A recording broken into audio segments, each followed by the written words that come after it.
निवडणूक आयोगाच्या विरोधात मोठ्या प्रमाणात मनसे शिवसेना ठाकरे पक्षाचा विरोधी पक्षनेतेचा एल्गार मोर्चा असणार आहे। आता सध्या तरी अविनाश जाधव मनसे नेते अभिजित पानसे हे आता रेल्वेतनं प्रवास करत आहे। रेल्वेतनं तिकीट काढून थेट ते आता मुंबई CST गाठणार आहेत। त्यामुळे एक प्रकारचा सामान्य नागरिक देखील त्याच्यासोबत आहेत। त्यामुळे नक्कीच या मोर्चाची सुरुवात जी आहे ते आता ठाण्यातनं देखील सुरुवात झालेली आहे। अविनाश जाधव आहेत मनसे नेते। अनेक वेळा दुबार नावासंदर्भात तुम्ही अनेक कागदपत्र सादर केली, मात्र त्या दुबार नावं येणाऱ्या काळात कमी होतील का? काय वाटतं, एल्गार मोर्चाचा जाग येईल का? होतील का म्हणजे आम्ही लोकशाहीमध्ये राहतो। बाबासाहेबांच्या संविधानामध्ये एका माणसाला एकच वोट करायचा अधिकार आहे, तो हे करावंच लागेल।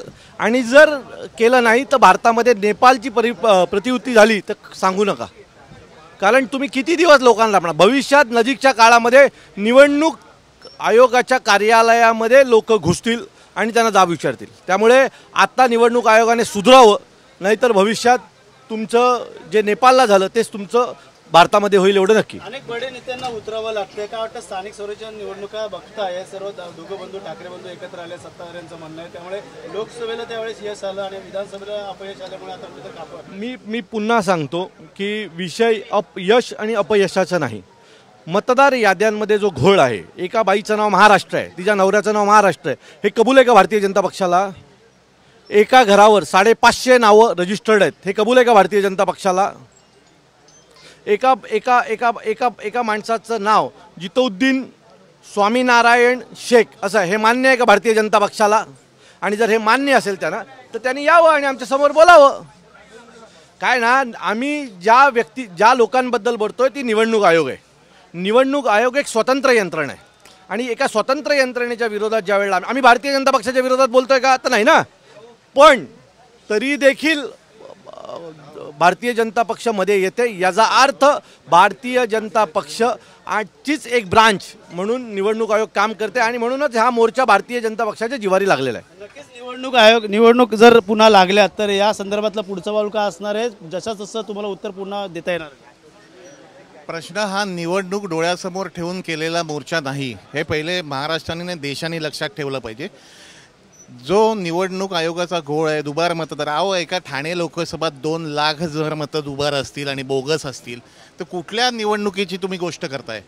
बरं, मला एक आनंद आहे, माननीय पंतप्रधान मोदीजी, माननीय गृहमंत्री अमित शहाजी, माननीय देवेंद्र फडणवीसजी आपले मुख्यमंत्री यांचा सुद्धा या मागणीला सपोर्ट आहे। BJPच्या सगळ्या मुनगंटीवार असतील किंवा कोणी असतील, बावनकुळे असतील, यांना सुद्धा तुम्ही जाऊन विचारा की दुबार मतदार काढणं निवडणूक आयोगामधनं, दुबार मतदार बोगस मतदार गाळून मतदान करणं हे यांना मान्य आहे, त्यांनी सपोर्ट केला आहे।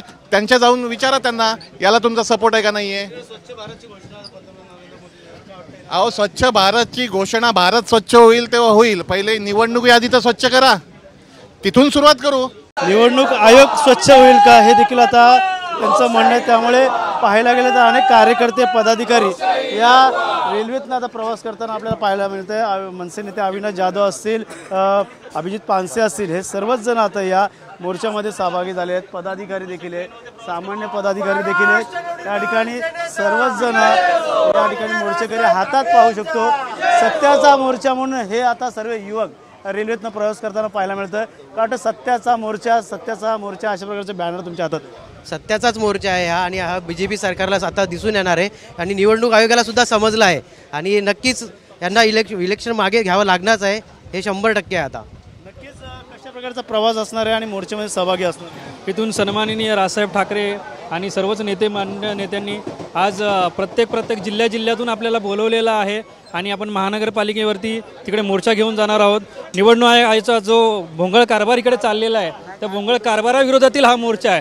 पण मुळात विषय असा आहे की आपण प्रश्न निवडणूक आयोगाला विचारतोय, पण भारतीय जनता पक्ष आपल्याला उत्तर देतात आहेत ते कुठेतरी अर्थात ह्याच्यामध्ये घोळ आहे हे सर्वांना कळलेलं आहे आणि हा घोळ निस्तारण्यासाठी मतदार यादी स्वच्छ असून पारदर्शक मतदान घ्यावं हा आमचा प्रश्न आहे।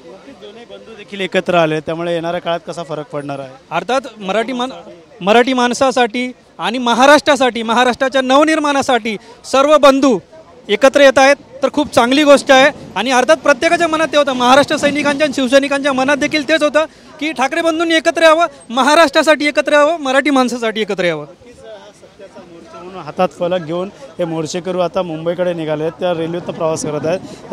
अविनाश जाधव असेल, अभिजित पानसे असेल, हे सर्वच जण आता रेल्वेतनं प्रवास करत आहेत. पाहायला गेलं तर रेल्वे बंद आहे. ठाकरे गट असेल, या शिवसेना ठाकरे गट असेल, या मनसे पक्ष, हे सर्वच जण आता मिळून मुंबईकडे जाणार आहेत. त्यामुळे मोठ्या संख्येने या ठिकाणी पाहायला गेलं तर हे आपल्याला एकत्र जातानाचं चित्र आपल्याला पाहायला मिळतं. त्यामुळे मोर्चामध्ये आता सर्वच पक्षातले, विरोधी पक्षातील आता लोक सामील होणार आहेत. त्यामुळे निवडणूक आयोगाला आता या संदर्भातला जाब विचारणार, पुन्हा एकदा जाब विचारणार. त्यामुळे येणाऱ्या काळात निवडणूक आयोग कशाप्रकारे आता येणाऱ्या काळात स्थानिक स्वराज्य निवडणुका दुबार नावं कमी करणार हे देखील पाहणं गरजेचं आहे. कॅमेरा अथर्वसह गणेश सोराट, TV9 मराठी, मुंबई.